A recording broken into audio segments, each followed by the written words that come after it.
The Premier League season gets underway on Friday night, and here at Oddschecker we are trying to uncover some value in all of the markets. My name is George Ellick, this is Ryan Elliott alongside me. We've done a couple of these already for the winner market and for the relegation market and the top goal scorer market, so make sure you subscribe to our YouTube channel to find all of those. But here we are looking at the top 4 and top 6 finish. It feels to me, as an outsider looking in, as if the gap between the big 6 and the rest is starting to close, with certain teams struggling. The likes of Chelsea, Arsenal and Manchester United are currently all available at odds against for a top 4 finish, with Everton, Wolves and Leicester and West Ham investing massively to try and break into that.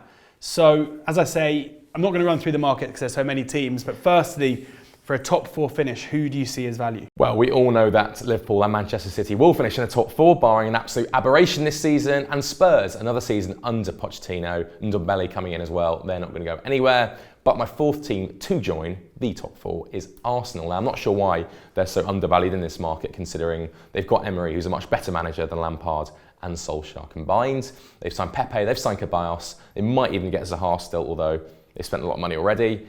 And they're going to improve, in my opinion. They need to tighten their defence up just a tad, and they're going to be a decent side. So Arsenal, my 4th pick. 13 to 8 Arsenal are with black type. I mean, you're not going to get rich using it, but I think if you want to put Spurs in your ACCAs, pre-season ACCAs 8 to 15, I wouldn't put you off at all there.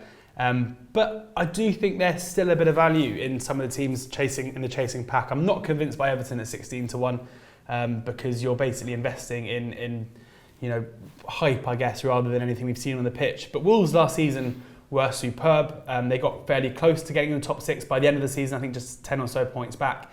And the ambition of the club is massive.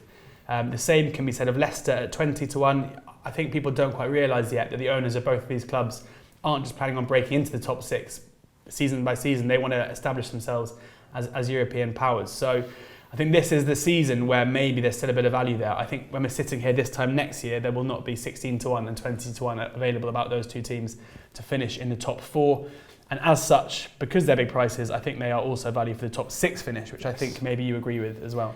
Yeah, in my opinion, I think Leicester are the most likely side to finish in the top 6. We saw last season under Rodgers how much improved they were. Vardy was firing. They signed Tielemans now on loan, which is a really good coup. Jose Perez and James Justin is a really exciting player as well from Luton. 9 to 2, so that's probably not to be sniffed at, considering Chelsea and Manchester United are hardly in the best shape, shall we say. And Wolves, 6 to 1. I reckon that's probably a half-decent bet, but Europa League might slightly derail their domestic season, and next season could be the one where they really push. Yeah, so Wolves and Leicester both 9 to 2 to finish in the top 6.